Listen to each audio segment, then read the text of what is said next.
Welcome to my YouTube channel, Coco FM Story. Delivery का वक्त अब पास आ गया था। घर में सब लोग एक अलग ही एनर्जी में थे, एक्साइटमेंट और टेंशन दोनों बराबर। सायरा का चेहरा और भी ग्लोइंग था, लेकिन आंखों में थोड़ी थकान और चिंता भी थी। आर्यन उसे एक मिनट भी अकेला नहीं छोड़ता, हर वक्त उसके आसपास रहता, एक प्रोटेक्टिव हस्बैंड, एक एंग्शियस होने वाला फादर। एक रात जब बारिश हो रही थी, आर्यन ने सायरा के लिए गर्म दूध और ड्राई फ्रूट्स लेकर आया। सायरा विंडो के पास बैठी बारिश देख रही थी। आज कुछ अजीब सा लग रहा है, उसने धीरे से कहा। आर्यन ने उसका हाथ पकड़कर बोला, क्या लग रहा है? बस सब कुछ इतना जल्दी बदल गया है। पहले मैं एक छोटी सी लड़की थी जो सिर्फ सरवाइव कर रही थी, अब मैं एक माँ बनने जा रही हूँ। आर्यन ने उसका हाथ अपने दिल पे रखा। तो अभी भी वही लड़की है, बस थोड़ा और स्ट्रांग बन गई है। 2 दिन बाद हॉस्पिटल विजिट था। डॉक्टर ने चेकअप के बाद कहा, baby is doing well, position भी सही है। सायरा, आप डिलीवरी के लिए तैयार हो जाइए, कोई भी दिन हो सकता है। ये सुनते ही आर्यन ने घर आते ही एक इमरजेंसी बैग रेडी किया। Hospital clothes, documents, baby clothes, feeding bottle और वो डायरी जिसमें सायरा हर वीक बेबी के बारे में लिखती थी। उस रात आर्यन ने सायरा को रोज की तरह ललाबाई सुनाया, लेकिन उसके हाथ थोड़े ज्यादा टाइट थे। शायद उसका डर उसकी मुस्कान के पीछे छुपा हुआ था। नेक्स्ट मॉर्निंग सायरा को हल्की सी क्रैम्प्स होने लगी। पहले तो उसने इग्नोर किया, सोचा ब्रैक्सटन हिक्स होंगे, लेकिन दर्द बढ़ता गया। जब आर्यन ने देखा कि सायरा पेन में है, उसने एक पल भी नहीं सोचा, सीधा हॉस्पिटल ले गया। डीप ब्रीथ लो सायरा, मैं यहीं हूँ, आर्यन उसका हाथ पकड़कर बार बार कहता रहा। हॉस्पिटल पहुंचते ही डॉक्टर ने कंफर्म किया, लेबर स्टार्ट हो चुका है, this could take hours, be strong. 12 घंटे बीत गए, दर्द बढ़ता गया और आर्यन ने एक पल के लिए भी उसका हाथ नहीं छोड़ा। जब कभी सायरा चीखती, आर्यन का दिल कांप उठता, लेकिन उसने कभी अपना डर सायरा पे नहीं दिखाया। नर्स ने आर्यन से कहा, डिलीवरी रूम में सिर्फ एक ही जा सकता है। आर्यन ने सीधा कहा, मैं जा रहा हूँ, सायरा मुझे छोड़ के स्ट्रांग नहीं रह सकती। डिलीवरी रूम में सायरा पेन से जूझ रही थी। आर्यन उसके पास था, उसका हाथ उसके मांग में रखा हुआ था। तू कर सकती है सायरा, बस थोड़ा और, मैं यहीं हूँ हमेशा। सायरा ने अपना सब स्ट्रेंथ जोड़ के एक जोर की चीख के साथ बेबी को जन्म दिया, और उस पल सब कुछ रुक गया। नर्स ने एक प्यारा सा बेबी आर्यन के हाथों में दिया। छोटी सी जान, गोल गोल आंखें, पिंक चीक्स। आर्यन की आंखों से आंसू बहने लगे। सायरा, ये देखो हमारा बेबी, आर्यन ने कहा। सायरा ने कमजोर आंखों से बेबी को देखा और उसकी आंखों से भी आंसू गिर गए। बॉय है, डॉक्टर ने अनाउंस किया। आर्यन ने बेबी को सायरा के पास लाके कहा, मेरा चैंपियन, तू जीत गई सायरा। हॉस्पिटल के अगले 2 दिन सब लोग मिलने आए। सायरा के बाबा, आर्यन की फैमिली, आन्या, सब ने बेबी को देखा और दुआ दी। घर से पूजा का सामान लाया गया और एक छोटी सी नामकरण रस्म की तैयारी होने लगी। आन्या ने बोला, नाम क्या सोचा है आर्यन भाई? आर्यन ने सायरा की तरफ देखा। सायरा ने जो डिसाइड किया होगा वही फाइनल है। सायरा ने मुस्कुराते बोला, आरव, मेरा छोटा आरव। सब लोग ताली बजाने लगे। आर्यन ने बेबी को गले लगाया। Aarav junior, welcome to the world. Chapter के एंड में डायरी की एक नई एंट्री। आज मैं माँ बनी। ये दर्द, ये खुशी, ये मोमेंट शब्दों में नहीं लिख सकती। आर्यन मेरे साथ था हर सेकंड, और जब मैं बेबी को अपने से चिपकाया, लगा जैसे मेरी पूरी जिंदगी का मकसद मिल गया हो। 2 दिन हॉस्पिटल में रहने के बाद सायरा और छोटे आरव को घर ले आया गया। आर्यन ने पहले से घर को सॉफ्ट पेस्टल डेकोर और फ्रेश फ्लावर्स से सजवा दिया था। जैसे ही सायरा ने बेबी को गोद में लेकर घर में कदम रखा, आर्यन की माँ ने आरती उतारी, टिक्का लगाया और खुशियों से भरी आंखों से कहा, इस घर में लक्ष्मी के साथ नारायण भी आ गया। सायरा का घर आना अलग था। इस बार वो दुल्हन नहीं थी, एक माँ थी। उसकी बाहों में एक नई जिंदगी थी। हर चीज पहले जैसी थी, और फिर भी सब कुछ बदल गया था। आर्यन ने सायरा को बेड तक ले जाके बेबी का बेसिनेट लगाया। तू रेस्ट कर, मैं सब संभाल लूंगा, उसने कहा। सायरा थक चुकी थी, लेकिन उसके चेहरे पे एक सुकून था। जब उसने बेबी को देखा, उसकी छोटी सी मुस्कान, आंखों की हल्की सी झलक, सब कुछ भूल गई। नई माँ की जिंदगी शुरू हो चुकी थी। अगले कुछ दिन रूटीन बिल्कुल अलग हो गया। रात रात भर बेबी का उठना, फीडिंग टाइम, नैप स्केड्यूल और हर क्राई का अलग रीजन समझना। सायरा के लिए हर मोमेंट एक नया चैलेंज था, लेकिन आर्यन हर पल उसके साथ था। एक रात बेबी बहुत ज्यादा रो रहा था। सायरा ने ट्राई किया फीड करने का, डायपर चेक किया, ललेबाई गाया, लेकिन बेबी चुप नहीं हुआ। आर्यन ने देखा तो बोला, give him to me. Aryan ने बेबी को गोद में लिया, उसके कंधे पे रखकर हल्की हल्की टपकी दी और सॉफ्ट वॉइस में बोला, मेरे चैंपियन पापा यहीं हैं, चिल कर यार, मम्मी को भी सोना है। कुछ ही मिनट में बेबी सो गया। सायरा ने हैरानी से देखा, ये कैसे पॉसिबल है? आर्यन ने स्माइल किया, फादरहुड का मैजिक। सायरा की इमोशनल जर्नी भी शुरू हो चुकी थी।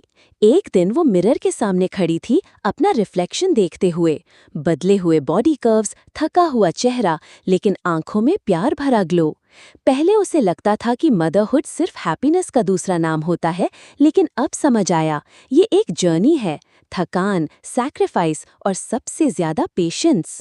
आर्यन उसके पास आया, उसके पीठ के पीछे खड़ा हो गया और उसका हाथ पकड़ के बोला, मैं तुझमें कोई कमी नहीं देख सकता सायरा, तू मेरी दुनिया का सबसे खूबसूरत हिस्सा है और अब आरव की भी। सायरा के आंसू छुप नहीं पाए, उसने आर्यन के कंधे पे सर रख दिया। कभी लगता है मैं ठीक माँ नहीं बन रही? आर्यन ने उसकी आंखों में देखते हुए कहा, तू सबसे बेस्ट माँ है, मैं तो सिर्फ असिस्टेंट हूँ। जो तू कर रही है वो मैं कभी नहीं कर सकता। घर में सब कुछ बेबी सेंट्रिक हो गया। आन्या ने आरव के लिए एक स्पेशल ललेबाई लिखी। आर्यन के पापा हर सुबह उसके लिए न्यूज़पेपर पढ़ते, जैसे वो सब समझ रहा हो। और आर्यन की माँ ने छोटी छोटी पूजाएं और टोटके स्टार्ट कर दिए। नजर लग गई होगी, दही का टिक्का लगाओ। एक दिन आर्यन ने सायरा के लिए एक गिफ्ट दिया, एक छोटी सी सिल्वर चेन जिसमें छोटे आरव के इनिशियल्स थे। सायरा ने पूछा, ये क्यों? ताकि तो कभी भूल ना जाए कि तू कितनी स्ट्रांग है। इस चेन में सिर्फ इनिशियल्स नहीं, तेरा प्यार, तेरा दर्द और तेरा सब्र है। सायरा ने अपनी डायरी लिखनी शुरू की दोबारा। इस बार पेजेस मदरहुड से भरे थे। आज मैंने अपने अंदर एक नई स्ट्रेंथ देखी। पहले सोचा था आर्यन मेरा सपोर्ट है, लेकिन अब लगता है मैं खुद भी किसी का सहारा हूँ। मेरा बेटा, मेरा आर्यन, मेरा घर, सब कुछ बदल गया, लेकिन दिल के कोने में एक सुकून उतर गया है। चैप्टर के एंड में एक सिंपल सा सीन। रात के 2 बजे हैं। आर्यन और सायरा बेड पर हैं। बेबी उनके बीच में सो रहा है। आर्यन ने सायरा का हाथ पकड़कर उसके आँखों पर किस किया। तू मेरी जिंदगी थी, अब मेरी दुनिया है। सायरा मुस्कुराई, थकावट के बावजूद आंखों में प्यार चमक रहा था। हमारी दुनिया, उसने कहा। 1 महीने का हो गया था छोटे आरव को। घर में अब थोड़ी थोड़ी नॉर्मल सी वापस आई थी। सायरा का रूटीन अब बेबी से सेट होने लगा था, लेकिन उसके अंदर एक और जज्बा जाग रहा था, अपने खुद के सपने को पूरा करने का। एक शाम आर्यन टेरेस पे था। उसने देखा सायरा डायरी लेकर कुछ लिख रही है। आर्यन उसके पास गया और पूछा, फिर से लिखना शुरू किया? सायरा ने डायरी बंद करके कहा, मैं रेडी हूँ, मैं वापस काम पे जाना चाहती हूँ, अपना बिजनेस शुरू करना है, लेकिन माँ होने के साथ बैलेंस कर पाऊंगी या नहीं, ये डर भी है। आर्यन ने उसकी आंखों में देखा, तू सिर्फ मेरी बीवी और आरव की माँ नहीं है, तू एक लीडर है, एक क्रिएटर है। तेरा सपना इस घर की शान बनेगा, मैं तेरे साथ हूँ। अगला दिन सायरा ने अपना लैपटॉप ऑन किया, एक व्हाइट बोर्ड निकाला और अपने आइडियाज लिखने लगी। उसका सपना था एक लग्जरी हैंडलूम ब्रांड लॉन्च करना, जिसमें रूरल विमेन आर्टिजन्स के बनाए प्रोडक्ट्स हों, लेकिन पैकेजिंग और ब्रांडिंग हाई एंड हो। ब्रांड का नाम रखा गया सांझ बाय सायरा, एक नई रोशनी, एक नई पहचान। उसने पहला स्टेप लिया, एक टीम बनाई जिसमें कुछ कॉलेज के ओल्ड फ्रेंड्स और एक ब्रांडिंग एक्सपर्ट शामिल हुआ। आर्यन ने एक ऑफिस स्पेस एलोकेट किया, लेकिन बिना इंटरफेयर किए। ये तेरा सपना है, इसमें मैं सिर्फ पार्टनर हूँ, डिसीजन मेकर तू है, आर्यन ने कहा। सायरा का कॉन्फिडेंस बढ़ने लगा। एक दिन आरव को आर्यन संभाल रहा था जब सायरा एक मीटिंग में गई। पहली बार बेबी को 3 घंटे के लिए छोड़कर जाना आसान नहीं था, लेकिन उसने अपने इमोशंस पर काबू पाया। मीटिंग के बाद उसने फोन किया, आर्यन सब ठीक है ना, बेबी रो तो नहीं रहा? आर्यन ने हंसी में कहा, रोया तो मैं हूँ तुझे मिस करके। डोंट वरी, मैं पापा ट्रेनिंग मोड में हूँ। बिजनेस प्लान तैयार होने लगा। सायरा ने आर्टिजन से मिलना स्टार्ट किया। गांव की महिलाओं को एम्पावर करना, उनका काम समझना, उनकी कहानी सुनना, ये सब उसके लिए एक इमोशनल जर्नी थी। एक महिला लज्जो ने कहा, मैडम जी, हम तो कब से चाहते थे कोई हमारा काम दुनिया तक ले जाए। आप तो भगवान हो। सायरा ने उसका हाथ पकड़ के कहा, नहीं लज्जो जी, आप सब मेरी ताकत हैं। हम मिलके अपना ब्रांड बनाएंगे। ब्रांड का टीजर लॉन्च हुआ। इंस्टाग्राम और सोशल मीडिया पे पोस्टर्स आए। Handmade by hearts, curated by a mother. Saanjh का पहला लुक वायरल हो गया। सायरा के बिजनेस में मदरहुड का एंगल यूज किया गया, जिसमें बताया गया कि एक माँ अपने घर को संभालते हुए भी सपने जी सकती है। लॉन्च इवेंट आर्यन ने प्लान किया, लेकिन स्पॉटलाइट सायरा के लिए छोड़ी। इवेंट के दिन सायरा ने ऑफ वाइट साड़ी पहनी, लाइट मेकअप और नेक में छोटे आरव के नाम की चेन। स्टेज पे जाते वक्त आर्यन ने विस्पर किया, shine like only you can. Saira ने स्टेज पे आकर कहा, मैं सिर्फ एक बिजनेस वुमेन नहीं, एक माँ भी हूँ, और मैं चाहती हूँ कि हर औरत ये समझे कि माँ बनना किसी के सपने का अंत नहीं, उसका नया शुरुआत हो सकता है। ऑडियंस तालियों से गूंज उठा। लॉन्च के बाद ऑर्डर्स बरसने लगे। सांझ एक सेंसेशन बन गया। सेलेब्स ने एंडोर्स किया, फैशन ब्लॉगर्स ने अप्रिशिएट किया, लेकिन सबसे बड़ा रिवॉर्ड सायरा के लिए वो मैसेज था जो उसे एक अननोन लड़की ने भेजा। आपको देख के मुझे हिम्मत मिली। मैं भी माँ हूँ और अपना बुटीक स्टार्ट करने का सपना छोड़ दिया था। आज फिर से वो सपना जिंदा हो गया। Thank you. सायरा ने फोन साइड में रखा, आरव को गोद में उठाया और आर्यन के पास जाकर कहा, मेरा सबसे बड़ा इन्वेस्टमेंट तू था और मेरा बेस्ट रिटर्न ये जिंदगी है जो मैंने तेरे साथ चुनी। आर्यन ने उसके हाथों को किस किया। मैं तो सिर्फ इन्वेस्टर हूँ, असली सीईओ तो तू ही है, मिसेस सायरा आर्यन खन्ना। चैप्टर के एंड में डायरी की एक एंट्री, माँ बनना एक इमोशन है और सपना देखना एक हक। मैं दोनों जी रही हूँ। शायद पहली बार मैं खुद से प्यार करना सीख रही हूँ। सांझ ब्रांड लॉन्च के कुछ ही हफ्तों बाद ट्रेंडिंग हैशटैग्स, प्री बुकिंग्स और मीडिया इंटरव्यूज ने सायरा की जिंदगी को एक नए मोड़ पे ला दिया।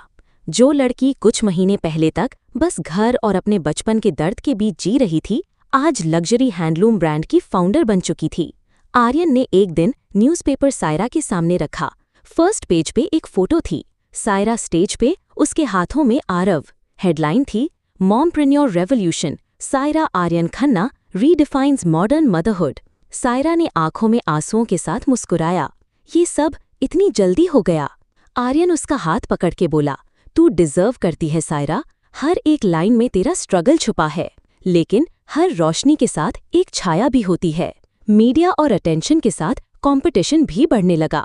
एक बड़े टेक्सटाइल कॉम्पिटिटर ने सायरा के आर्टिजन्स को अप्रोच किया, उन्हें डबल पेमेंट ऑफर की गई और सांझ के डिजाइन्स कॉपी करने की कोशिश भी हुई। एक रात आर्यन ने देखा सायरा ऑफिस के व्हाइट बोर्ड पे कुछ कैंसिल और रीड्रॉ कर रही थी। उसके चेहरे पे टेंशन साफ थी। आज एक आर्टिजन ने कॉल किया, सायरा ने बताया। उसे किसी ने पैसों का लालच दिया और बोला कि सांझ छोड़ो। आर्यन ने उसकी आंखों में देखा, तुझे पता है ना, असली ब्रांड सिर्फ डिजाइन से नहीं, नियत से बनता है। जो तू कर रही है वो कोई कॉपी नहीं कर सकता। सायरा ने हल्का सा स्माइल किया, लेकिन अंदर का प्रेशर उसे महसूस हो रहा था। पहली बार वो सिर्फ एक माँ और बिजनेस वुमन नहीं थी, अब टारगेट भी बन गई थी। नेक्स्ट डे एक और सरप्राइज उसका इंतजार कर रहा था। एक टॉप फैशन मैगजीन ने सायरा को कवर स्टोरी के लिए अप्रोच किया। मैगजीन का नाम था अर्बन फेमिना। शूट मुंबई के एक लग्जरी स्टूडियो में था। सायरा थोड़ी हेजिटेंट थी। मैं मॉडल नहीं हूँ, कैमरा के आगे कॉन्फिडेंट फील नहीं करती। आर्यन ने उसके कंधे पर हाथ रखा। तू मॉडल नहीं, आइकॉन बन चुकी है। जो कॉन्फिडेंस तू बोर्डरूम में लाती है, वही कैमरा के सामने भी ला। शूट के दिन सायरा ने सिंपल सिल्क साड़ी पहनी, मिनिमल मेकअप और छोटी सी बिंदी। कैमरा के सामने वो नर्वस थी, लेकिन जैसे ही उसने बेबी आरव को गोद में उठाया, सब नेचुरल लगने लगा। फोटोग्राफर ने कहा, मैडम, आपकी आंखों में जो इमोशन है वो किसी भी फैशन मॉडल से ज्यादा पावरफुल है। मैगजीन का रिलीज डे, कवर पे लिखा था, सायरा आर्यन खन्ना, एक माँ, एक बिजनेस आइकॉन, एक रेवोल्यूशन। इनसाइड आर्टिकल ने उसके journey, motherhood and women empowerment के एस्पेक्ट्स को हाईलाइट किया। ये कवर वायरल हो गया। सोशल मीडिया पे लोग कह रहे थे, at last a face that speaks for real women. Saanjh is not just a brand, it's a movement. लेकिन इस कामयाबी के बीच भी सायरा कुछ खो रही थी, अपना वक्त। बेबी आरव अब 3 महीने का हो गया था। उसका रूटीन भी बदल रहा था। एक रात आर्यन ने देखा कि सायरा कॉन्फ्रेंस कॉल पे बिजी थी और बेबी आरव क्रिब में रो रहा था। आर्यन ने जेंटली फोन म्यूट किया और बोला, बस थोड़ा ब्रेक ले ले सायरा, आरव तुझी चाह रहा है Saira, not as founder but as माँ। सायरा ने गिल्टी फील किया, मुझे लगता है मैं दोनों रोल्स में परफेक्ट नहीं हो पा रही। आर्यन ने उसका हाथ पकड़ के कहा, तू परफेक्ट बनने की कोशिश मत कर, तू रियल रह और वही तेरी स्ट्रेंथ है। सायरा ने उस रात डिसाइड किया, एक दिन पूरा बेबी के साथ बिताएगी। कोई कॉल्स, कोई ईमेल्स नहीं, सिर्फ आरव और उसकी खुद की जिंदगी। एक नया चैलेंज मीडिया ने क्रिएट किया। एक गॉसिप ब्लॉग ने पब्लिश किया, is Aryan Khanna playing second fiddle to his rising star wife, power struggle in the Khanna mansion. Article ने आर्यन और सायरा के रिलेशनशिप को एंगल देना चाहा, जिसमें दिखाया गया कि आर्यन इनसिक्योर हो रहा है सायरा की फेम से। जब सायरा ने आर्टिकल देखा तो गुस्सा आया, ये लोग क्यों हर स्ट्रॉन्ग वुमेन के पीछे कॉन्स्पिरेसी ढूंढते हैं। आर्यन ने हंसी में कहा, ये उनका काम है और तेरा काम है इग्नोर करना। मुझे तू फेमस मिले या सिंपल सायरा, मुझे तू चाहिए, पीरियड। सायरा ने उसके हाथों को किस किया, तू ना होता तो मैं कब का टूट जाती। चैप्टर के एंड में सायरा डायरी में लिखती है, सक्सेस सिर्फ हेडलाइंस नहीं होती, वो उन पलों में होती है जब तू रात को अपने बेबी को गोद में लेकर सो जाए और तुझे पता हो कि तू दुनिया से नहीं खुद से जीत रही है। 3 साल बाद मुंबई के ग्रैंड होटल में एक इवेंट हो रहा था, सांझ इंटरनेशनल एक्सपेंशन गाला, जहां पे सायरा आर्यन खन्ना को ग्लोबल सोशल इम्पैक्ट एंटरप्रेन्योर का अवार्ड मिलने वाला था। स्टेज पे स्पॉटलाइट थी, सामने पूरी दुनिया से इन्वेस्टर्स, सेलिब्रिटीज और एनजीओज का क्राउड था, लेकिन उसके पीछे जो था उस सफर का हर कदम। फ्लैशबैक में 3 साल पहले की सायरा, गरीबी, तनाव, फोर्स्ड मैरिज, पहली बार माँ बनना, मीडिया प्रेशर, बिजनेस के स्ट्रगल्स, सब कुछ उसने फेस किया, पर हर बार वो गिरकर संभली, चली और आगे बढ़ती गई। आज उसके पास सिर्फ एक सक्सेसफुल ब्रांड नहीं, एक प्यार भरा परिवार, एक खुद की पहचान और एक साफ दिल है। Stage announcement. Ladies and gentlemen, please welcome the woman who changed the game for Indian artisans, women and mothers across the globe, Mrs. Saira Aryan Khanna. Saira ने शैंपेन कलर्ड साड़ी पहनी थी, बाल बन में, मांग में सिंदूर और नेक में एक चेन जिसमें 3 नाम थे, आरव, आर्यन और सांझ। उसने स्टेज पे माइक संभाला। मुझे याद है जब मैंने अपने सपने लिखने शुरू किए थे तो मेरे पास कुछ भी नहीं था, सिर्फ हिम्मत और एक नाम, आर्यन। आज अगर मैं यहाँ हूँ तो इसलिए नहीं कि मैं स्ट्रांग हूँ, बल्कि इसलिए कि हर बार जब मैं थक गई मुझे किसी ने हाथ पकड़ के ऊपर उठाया, और वो थे मेरे पति आर्यन। आर्यन ने क्राउड में से खड़े होकर तालियां बजाई, उसकी आंखों में गर्व था। और सबसे इम्पॉर्टेंट, मैं एक माँ हूँ, मेरा बेटा आरव मुझे रोज नए तरीके से जीना सिखाता है। मुझे नहीं पता कल क्या होगा, पर आज मैं खुश हूँ और यही मेरी जीत है। स्टेज तालियों से गूंज उठा। बाद में होटल स्वीट में आर्यन ने शैंपेन निकाला और बोला, मिसेस खन्ना, अब आप सुपरस्टार बन चुकी हैं, तो एक ऑटोग्राफ मिलेगा। सायरा हंसी, सुपरस्टार तो तब बनी थी जब तूने मुझे उस रात बिना किसी शर्त के सपोर्ट किया था। आर्यन उसके पास आया, उसका हाथ चूमा। मैं तुमसे पहले कभी किसी से इस तरह प्यार नहीं कर पाया था, और अब मुझे लगता है मुझे हर जन्म में तुम ही चाहिए। सायरा ने उसे हक किया और उसके कान में कहा, एक और बच्चा कर लें क्या? आर्यन हंसी में चौंक गया। ये अवार्ड सेलिब्रेशन था या बेबी प्लानिंग इवेंट? दोनों हंसने लगे। बैकग्राउंड में छोटा आरव कलरिंग बुक लेके सायरा की तरफ दौड़ के आया। मम्मा देखो, मैंने एक घर बनाया। सायरा ने उसे गोद में उठाया। हाँ बेटा, और मम्मी पापा इस घर के सपने में जी रहे हैं। 2 महीने बाद सायरा प्रेग्नेंट थी और इस बार सब कुछ प्लान्ड था, खुशी से भरा था। पिछली बार जो भी फोर्स्ड और डिफिकल्ट था, इस बार हर पल मिठास लेकर आया। आर्यन ने एक नया फार्म हाउस खरीदा आउटस्कर्ट्स में, जहां पे सायरा का न्यू स्टूडियो बना। सांझ ब्रांड अब पेरिस और दुबई में भी लॉन्च हो चुका था। फाइनल सीन, एक शाम सायरा और आर्यन गार्डन में स्विंग पे बैठे थे। उनके हाथों में चाय थी, उनके सामने उनका बेटा फुटबॉल खेल रहा था। सायरा ने आर्यन की तरफ देखा, पहले लगता था कि प्यार सिर्फ दर्द देता है, अब लगता है कि प्यार ही जीने की वजह देता है। आर्यन ने कहा, प्यार वही है जो बिना आवाज के समझा जाए, और तू मेरी जिंदगी की वो खामोशी है जिसमें हर राज का जवाब मिलता है। कैमरा स्लो जूम आउट करता है, स्काई में सनसेट है, सॉफ्ट म्यूजिक बज रहा है, टाइटल फेड होता है। कहानी खत्म नहीं होती, बस नए मोड़ पे चलती है। सायरा और आर्यन की जर्नी एक मिसाल बन चुकी है कि प्यार, हिम्मत और सपना अगर साथ हों तो हर एंडिंग हैप्पी होती है। दी एंड।